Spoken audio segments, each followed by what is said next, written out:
I don't claim to be the only ambassador, but I am an awakened starseed. My journey started young. I was a kid, already tapped into the elements, tapped into the spirit. I understood things from a deeper level than most kids. I didn't really fit in with my siblings or my cousins.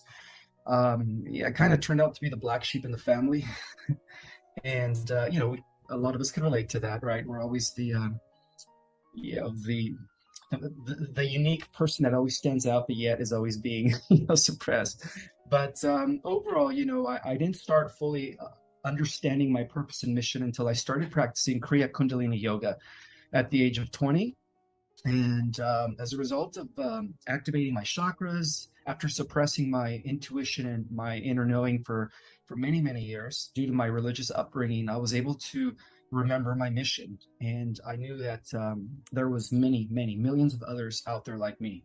And I knew that one day we would all connect. And we're doing it. We're doing it thanks to the internet, and that we would all work as a team. And so my background is, I am a Lyran. My original home was in the Lyran constellation. My planet was known as Avion within the Vega star system. Hmm.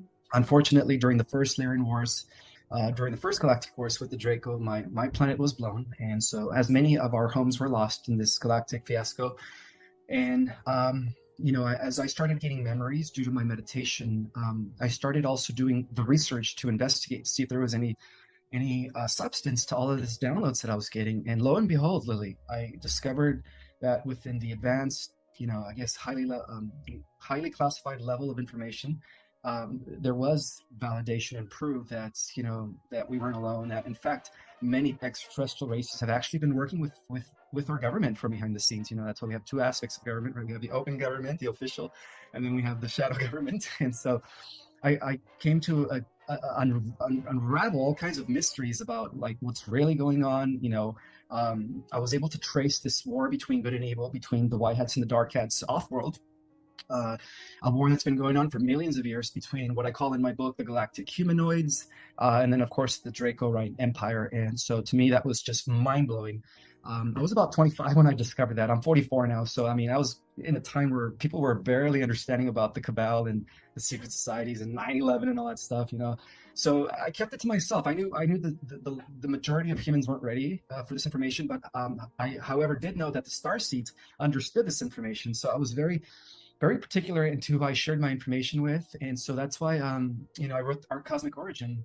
It took me about 10 to 15 years to just put it all together because I kept receiving downloads in the process. And that explains why that book is so dense with like cosmic information. It's an attempt to explain everything, like where we come from, why are we here, where we're heading, and the role of the star seeds through this activation process that we are all undergoing at this time. So yeah, that's just a little bit about myself. Thank you. You covered a lot of bases right there.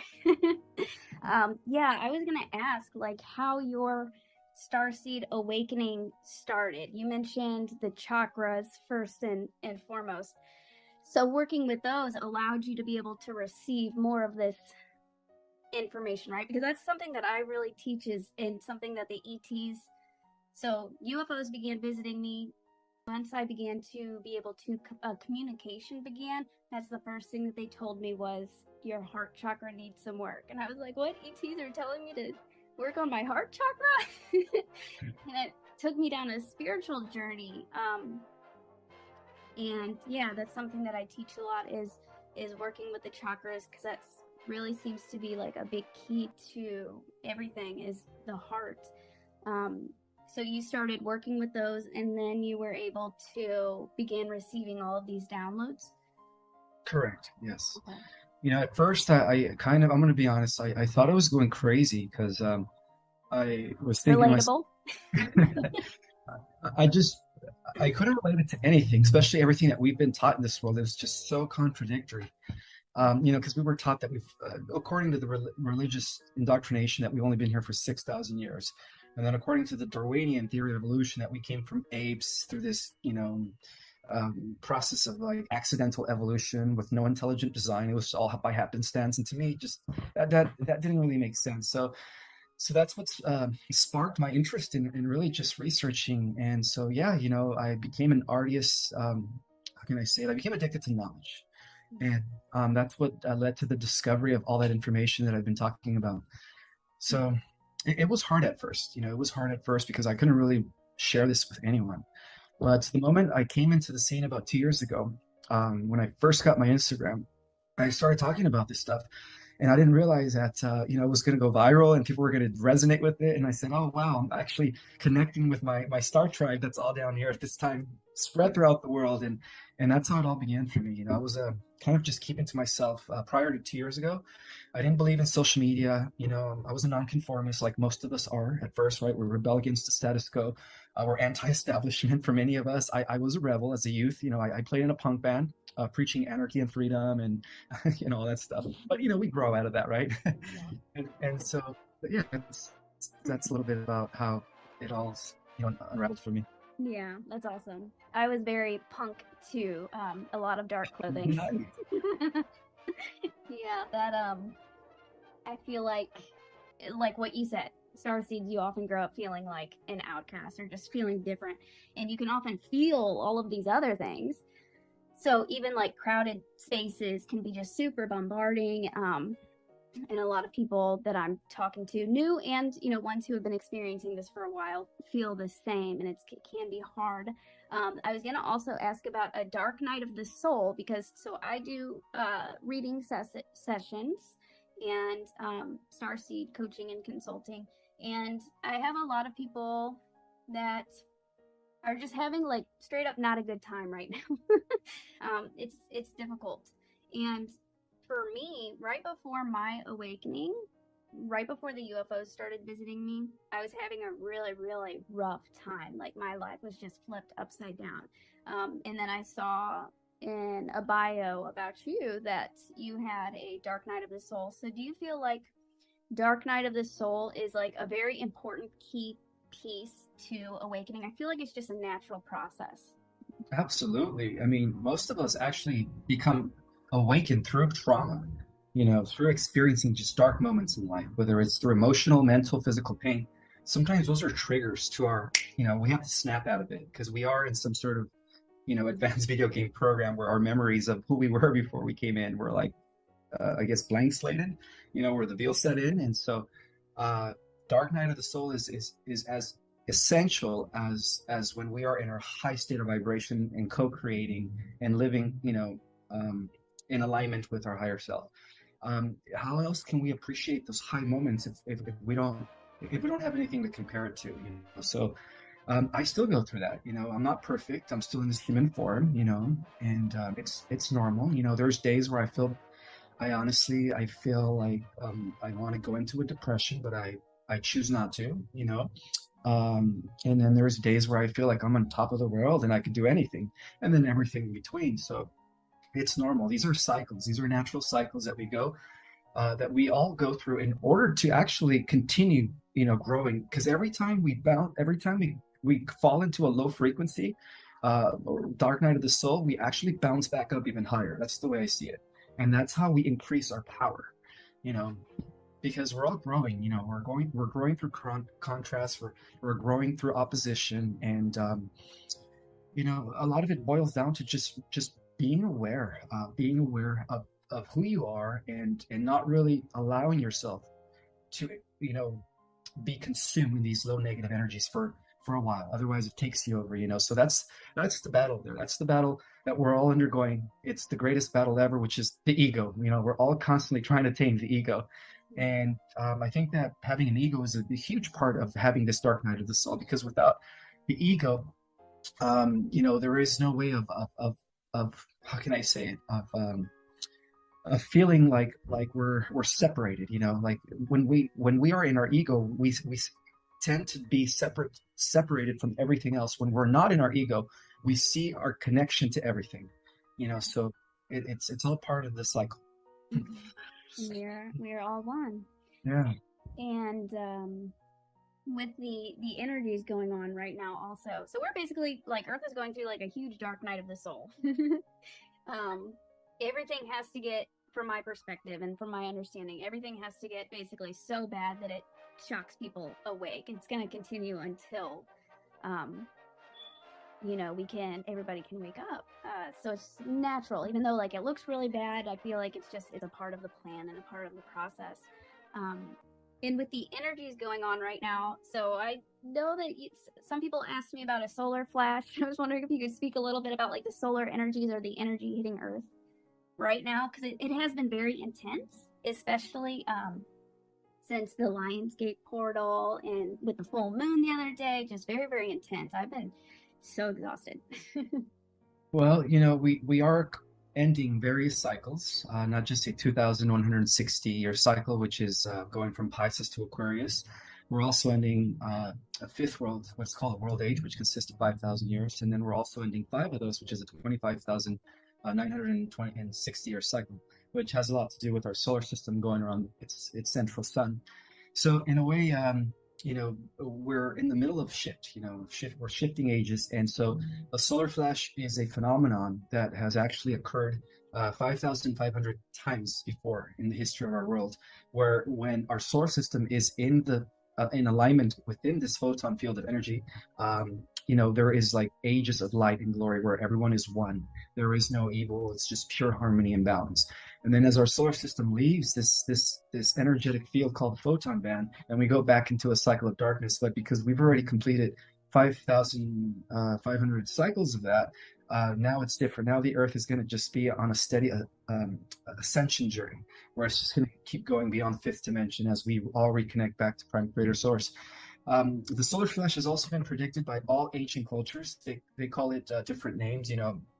The original Zoroastrian teaching in which Judeo-Christianity draws from is known as Frascio Coretti, and they talked about the transmutation of evil in the earth and the upliftment of the righteous within a blink of an eye. Something that they call it the solar sneeze, Frascio Coretti. According to the original Vedas and the teachings of India, it's called the Sambardic of fire. And get this, Lily, even the Latter-day Saint Church, the Mormon Church, I know it's an organized religious organization, but they even talk about the solar flash. They talk about how in the past we were cleansed through water, which was the flood, and now we're going to be purged through a fire. They call it a transmuting fire that's going to be coming from the sun, that's going to purge all wickedness and exalt the righteous. And so, I mean, this is an event that obviously has been predicted in the prophecies, and is an event that has occurred, 5,500 times in the past. As I do reveal that, civilizations have actually been here for millions of years. So, yeah. Yeah, they've the ETs have shown me visions of UFOs and dinosaurs on Earth. Nice. So yeah, they've been here for a while. So that's good. There were some people that seemed kind of like worried about it. So the solar flash it's in the prophecies, and it'll be a very positive. From my understanding, it's just like it's going to be a quantum leap, a huge leap for all of us, basically. Absolutely, yeah. It's the greatest quantum leap that has ever occurred in the history of our universe, because for the first time, according to Dolores Cannon, um, the entire planet is ascending. So we're all going to be partaking of this free ride. Whereas in the past, it has mainly been an individual process. That's what we hear about the ascended beings, the ascended masters. But now it's like everyone's getting this opportunity to go into these higher levels of reality where we no longer experience suffering, death, or illness. Mm-hmm. Yeah, interesting. Yeah, so that sounds good. Something else I wanted to ask you about was, so I read something about you. So whenever, as you were young, played around with telekinesis. Could you speak a little bit about like what types of? Because I'm just so fascinated right now with seeing the different types of gifts that people are beginning to develop with these DNA activations, and as we go along, it's just mind blowing. And telekinesis is something that some of the ETs have been working with me on. I didn't know that it was like telekinesis at first, but that's what I do in the live DNA activations. I'm moving energy around. I haven't tested it with matter yet, but yeah, could you kind of talk a little bit about your gifts and what types of gifts you think are starting to happen.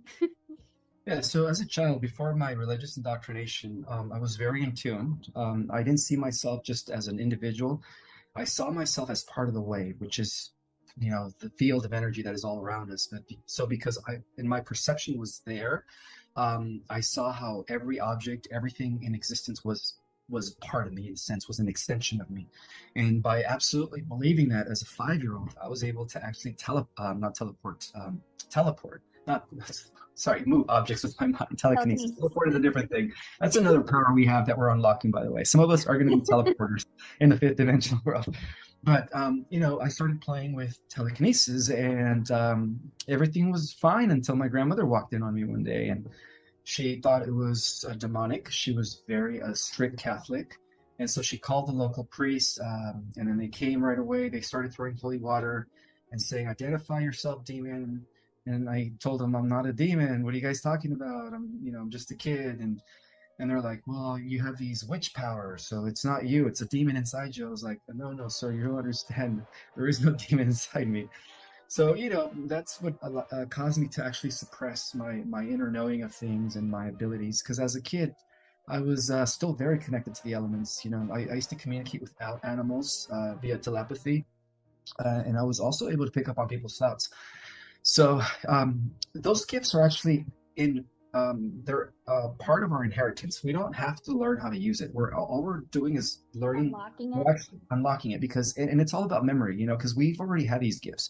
In fact, in other parallel realities, we already have these abilities. So imagine if you just align with that parallel version of you, and you integrate that, then you're going to be manifesting those powers again. So that's what I've been talking about. When this ascension takes place, there's going to be some sort of multidimensional integration where every aspect of yourself, every person that you were in these prior lifetimes are all going to snap into one. So if you were like a high priestess during the times of Lemuria or Atlantis, if you were a goddess, right? It's still you. It's just different aspects of you existing on different frequencies, or because ultimately it's all happening at the same time. There is no past, present, or future. So you're still existing in Atlantis. I'm still existing in Atlantis. Those are different aspects of ourselves that we could actually integrate into the here and the now. So I believe that when this ascension takes place as a result of the solar flash, there's going to be some sort of convergence of all these parallel lives into the here and the now, and that's how we're going to be the embodiment of all our incarnations all put together in one. Yeah, that's incredible, and that resonates so much. As the ETs and source and higher dimensionals were beginning to train me, I call it Starseed Boot Camp. They're teaching me all of these things. First off, knowing that you are connected to everything is just an extension of you, really helped with being able to tap into these different abilities, because it's not really separate than you. Everything is all one. And recently I had talking about the parallel realities, different versions of you. Something really, really big that I talk about is a lot is remembering, because you're not trying to achieve, really something. You're just remembering what's already within you and what you've already done. Something else interesting, the ET sent me a dream once where I was basically like Pablo Picasso. At the time, I was painting a lot, or starting to paint and channeling through art. And what they were teaching me was, this exists somewhere. These gifts and the ability to be a master artist exists. You just kind of have to tap into that. And the other day, I was visited by an Atlantean version of me.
before last where saying like timeline, I'm just saying in case it like rings, I don't know, rings any bells for you, but timeline elliptricia, where it was like almost like an elliptical. They were showing me time as an elliptical.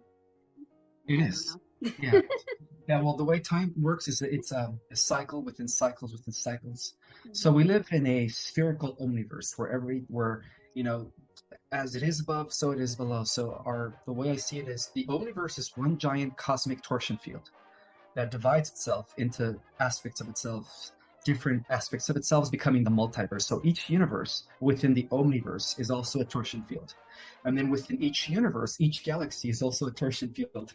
And then within each galaxy, each solar system is also a torsion field. And then therefore each planet is also a torsion field. So the way it works is, everything is cyclic.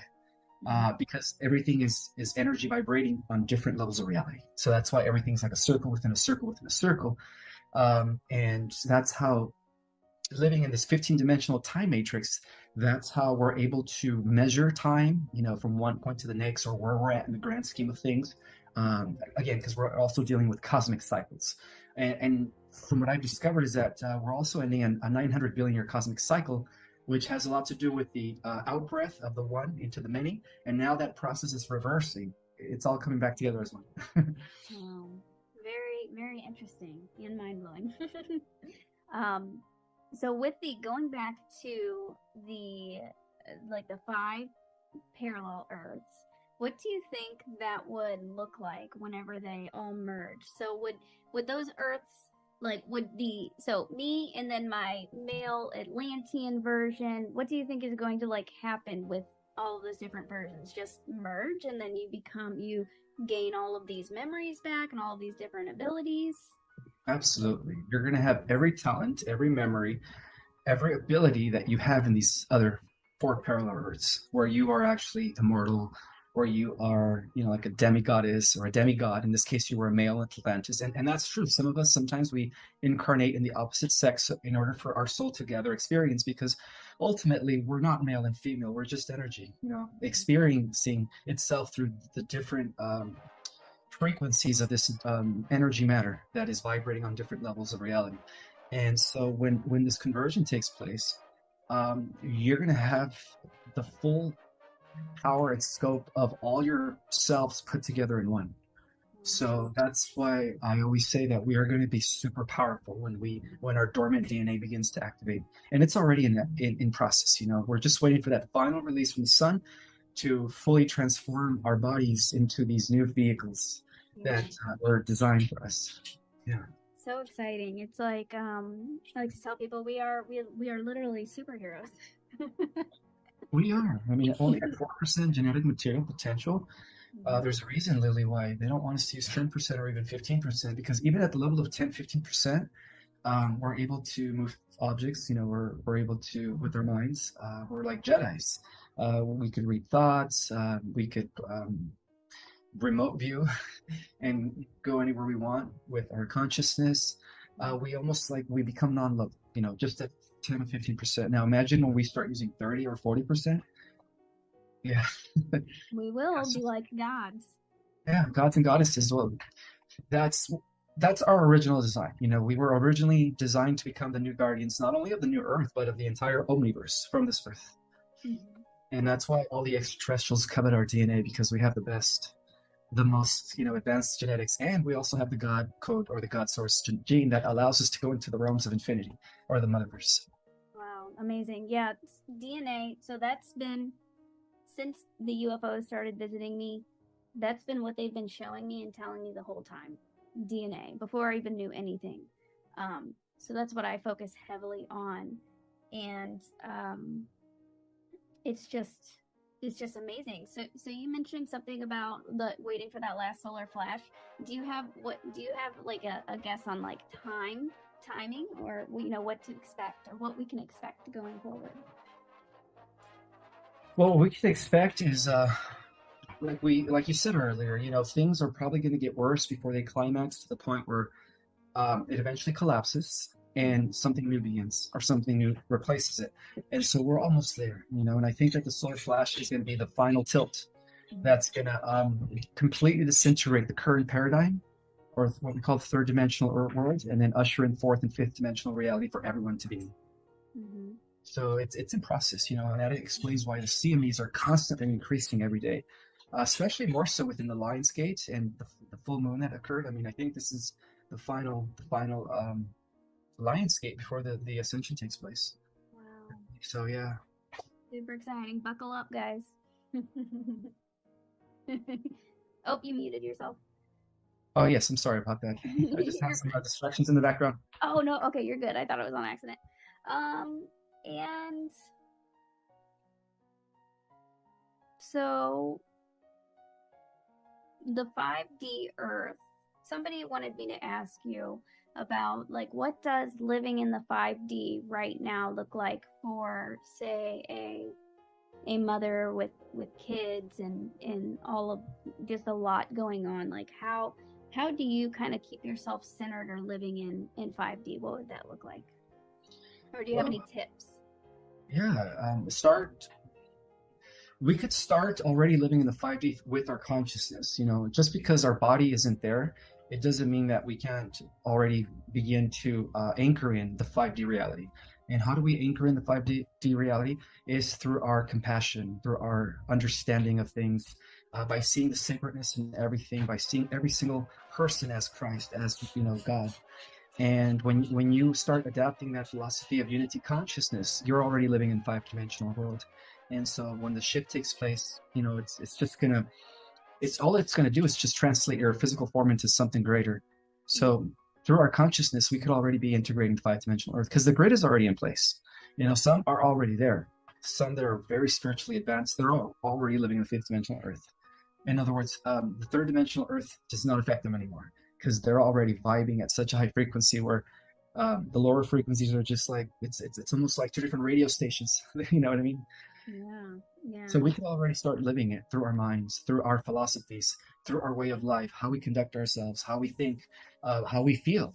Our thoughts and our emotions are huge, huge factors in the co-creating the reality we all really want. So I would start by just using your imagination and your beliefs to visualize and imagine what it would be like to experience your version of heaven on earth. Because ultimately, Lily, perception does create a reality. And one of the things that we're all going to be doing in the fifth dimensional Earth is that we're going to be just manifesting at the speed of light. So that's why we're having this opportunity to actually control our thoughts and our emotions now. Because when we do translate into this new reality, we're going to be like natural replicators. So, we are going to be the living technology. Yeah, amazing. Very similar to that's a message that was reiterated to me the other day. It's literally our perception is what is creating. It's whatever we're tuning into is creating everything. And I like to think of it as basically a giant computer. Consciousness is a giant computer, and we are literally programming ourselves.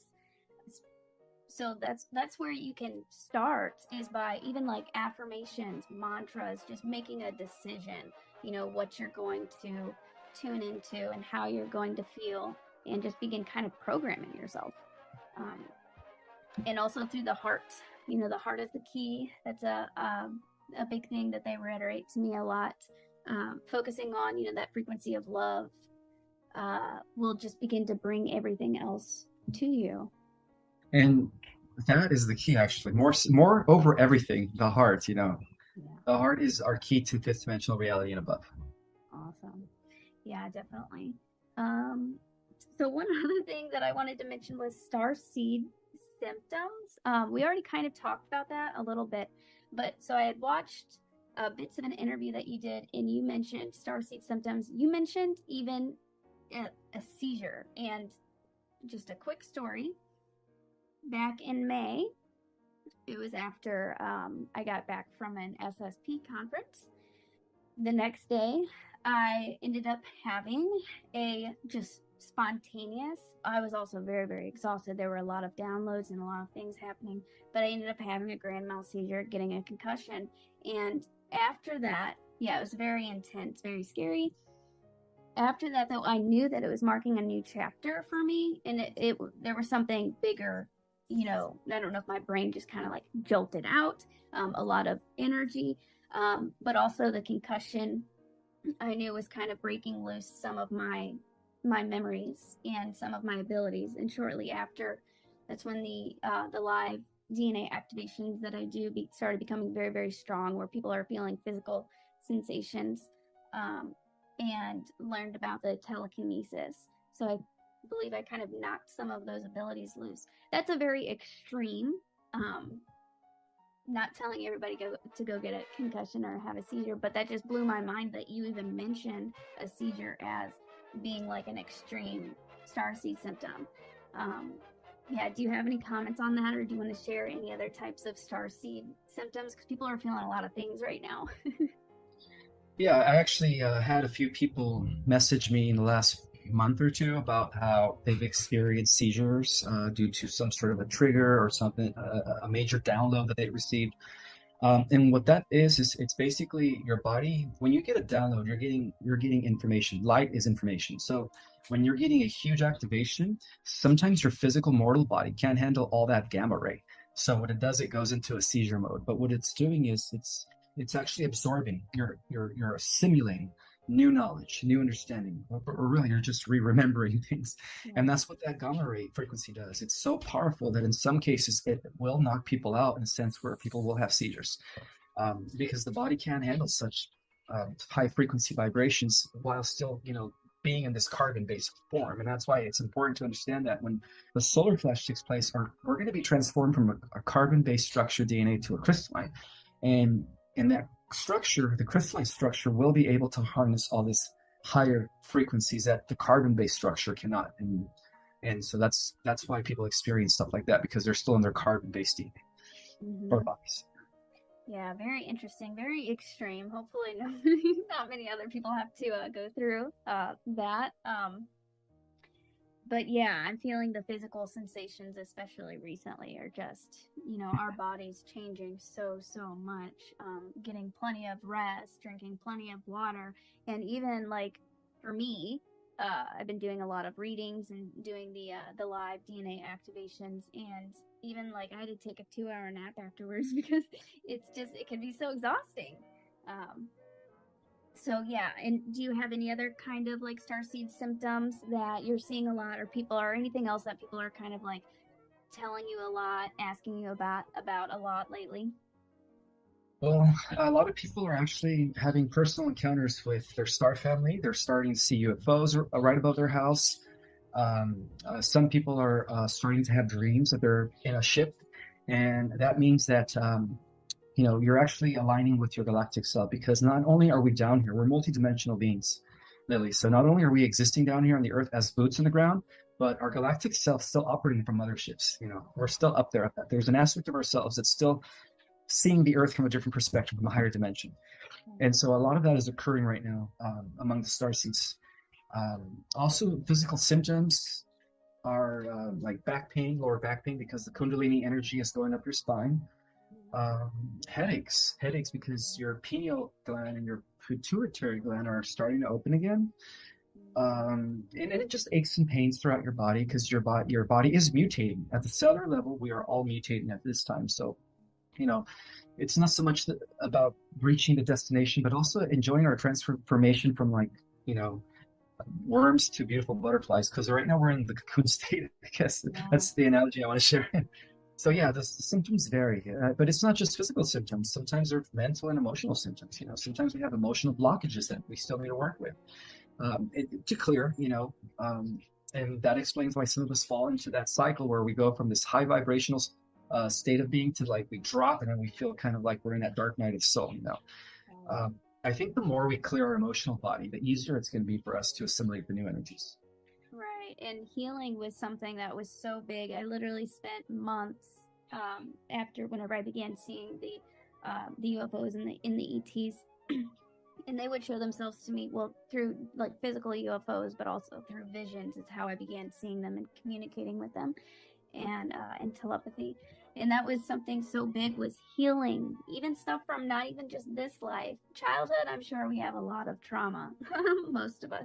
Um, but things from other lifetimes too. So healing, I spent like at least 2 good months just focusing on healing. You know, anytime I ran into something, or I'd be like, okay, now why? Why do I feel this way? Or why is this happening? And going back to the roots and just focusing on healing all that, and it helps so much. But I wanted to go back to, you said that people are seeing more UFOs and more of their star families. So that's my thing. That's what I love, teaching people how to connect with their star families and even like CE5 contact. So that's really cool that you're even seeing more and more people experiencing this. And you also mentioned our multidimensional selves, so there are other versions of us. So the first ET that I ever saw, she was a woman with light blue skin. She had no hair, but she was very beautiful, and she was wearing a silver skin-tight space uniform on. So very beautiful, light blue, bald woman with a silver suit. She was laying down with her eyes closed on this table. This is a UFO that I saw. It showed up as a golden orb, and it sent me a telepathic image. And then there were crew members standing behind her. After that, I would go on to, she'd be the in that group, and they told me they were Lyrans eventually. They're the ones who really began to train me and teach me all of these things. They didn't tell me this at first, but after a little bit working with them, she told me that she was me. So I've been, and she was like the one that I've interacted with the most, and very, very personal level. She was my best friend. They were my family. But that was just really trippy meeting. That's another version of me. And I've been visited by different, like the Atlantean version of me, and also a Pleiadian female woman of me from the future. Do you have anything else to like say on that? I just wanted to bring that up because it's just a crazy story. So that's what people can possibly begin to expect to happen. A lot of these ETs are actually other versions of us. Absolutely. Yeah. That's one of the things that I shared too, that when we're receiving downloads and information, we're not receiving it from an extraterrestrial that is not, that it's separate from us. We're receiving it from our galactic self, because we're multidimensional beings. And so, besides the 5 versions of you that exist in these parallel Earths, there's also 7 other versions, a total of 12. So ultimately, we have 12 versions. The other 7 versions are versions of yourselves that exist in other planets still, in other dimensions. And so when this multidimensional integration takes place as a result of the flesh, we're not only going to be integrating the other 4 parallel versions of yourself, but we're also going to be integrating the 7 other versions of your galactic and Christ overself, because ultimately we do have a Christ divine overself. And so we're going to be collapsing all that, or integrating it into the here and the now when it happens. So, many people are going to be having these experiences where they're going to be receiving telepathic communication, or they're going to be, having dreams of being aboard a ship, where they're talking to their galactic self, not knowing that that's a different version of themselves. So expect that. That's normal. That's normal. We're waking up to our multidimensionality. That's what's happening. It's amazing. And something I wanted to add about, so the light blue Lyran version of me, very interesting, and I didn't understand it at the time, but there was a period of a few months or so, maybe like up to like 6 months, where I was communicating and they were teaching me, working very closely, and then one day it was like she was just gone. And I've only seen her, well, actually, so I didn't know. I felt like, okay, her work with me was done, but then I kind of felt, or got the download, like it was integrated, like she was integrated within me. And I was thinking about her in the bathtub like a few months ago, kind of wondering, like, am I ever going to see her again? And I looked up and I saw in my reflection was her, in my own reflection, which is just crazy cool. So you've already began the integration process. You're ahead, Lily. You're ahead of most stars. Here to help guide others through it. And I've actually spoke with 2 other people who have also seen an ET reflection in their reflection. So it's happening to others also. That's beautiful. That brings joy to my heart to know that we're all integrating our multidimensional selves. It's amazing. We live in very exciting times, and it's just the love that you feel from just communicating with your other selves or your star family, and source is just so beautiful. So we have that to look forward to. Exactly. Yeah. Let me see if there was anything else. Do you have any um okay, so I wanted to just bring up real quick, Earth being like the most important place in the multiverse. Hmm. Uh you were mentioning how, yeah, Earth is very, very important. There's a lot of different ETs. Do you want to speak just briefly on that? Sure. Because the Earth is the ultimate completion in the entire multiverse. It is the culmination and an amalgamation of all life forms put into one planet. That's why we're called, to the cosmic community, we're considered the living library, because we have the best genetics and the best seeds and DNAs and faunas and floras and seedings from across the entire multiverse put into one spot. Yeah. So in its original makeup, it was considered the intergalactic exchange center of information before it was hijacked, right, and thrown into this lower state. Mhm. But that's all reversing now as we approach the ascension.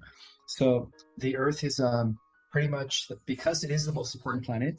Not only are we receiving assistance from our own star races, our benevolent entities, but we're also receiving assistance from dimensions and levels of reality beyond our galaxy, to the point where even the central race from the always existing realms of the motherverse is stepping in to make sure that the positive ascension timeline is solid.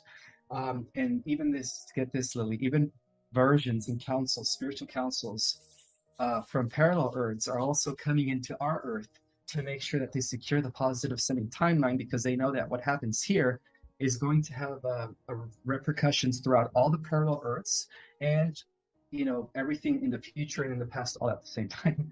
So that's why right now all focus is here, and you know we're our we're receiving protection and how can I say it, and guidance from every star being out there. You know, so yeah, we have nothing to worry about. The stargates have been secured. That's amazing. Wonderful, wonderful. And yeah, I recently did an inner Earth activation and live on YouTube. And the night before, I was greeted by just a huge group of inner Earth beings. Like, they were really stepping up to assist us. So that's just comforting to even hear from you that we have so many. Well, every star being basically is, it's all hands on deck right now. Exactly. Yeah. It seems like all the forces of light on every level of reality and in every dimension, Mm-hmm. the focus is here. It's all here to make sure that this Earth becomes, the crowning jewel of all creation as it was intended originally. Mm-hmm. Beautiful. Well, I think that's a good note to end the interview or Starseed chat. Did you have any other like last messages that you wanted to share? And I know you also have a book, Our Cosmic Origin, that I'll link in the description for anybody who would like to check it out. But do you have any kind of closing messages for us? Um, yes, for those that haven't read my book, it is an activator. Everyone that's read it, actually, sometimes they read it twice and three times because the information in that book is so dense. It is, I call it next level intel, because it explains the origin of our multiverse. It explains the galactic history, and it also integrates everything that we are now discovering through quantum, cutting edge science, through quantum physics, superstring theory, unified theory, and ancient metaphysical knowledge that was actually suppressed for thousands and thousands of years. So it brings all that back into integration. So it's uh, it's helping a lot of people. A lot of people's lives are being transformed as a result of you know getting familiarized with the content in that book. And I'm also teaching online courses, Starseed cosmology courses that are also activators. We're going over the different star races in detail. We talk about the different dimensions in detail, the structure of the multiverse, the galactic history in detail. And more so, I also give like methods and techniques as far as like certain meditations are concerned, to teach others how to activate their galactic self and their multidimensionality as well. So those are like the tools that I share at the end of the class. But the class consists of 3 courses, about 2 hours each, but it is a wealth of information. And everyone that's been taking my course since June has been, they've been loving it. A lot of people have thanked me for all that information. And so, Yeah. yeah, I don't have any courses till December. Mm-hmm. Um, I guess that's a good thing, right? I'm booked all the way to November, but we just opened up the December class for those that are interested in learning uh, more so about their galactic and stellar origin, and or even if you want to know if you're a starseed or not, it's a good class to take.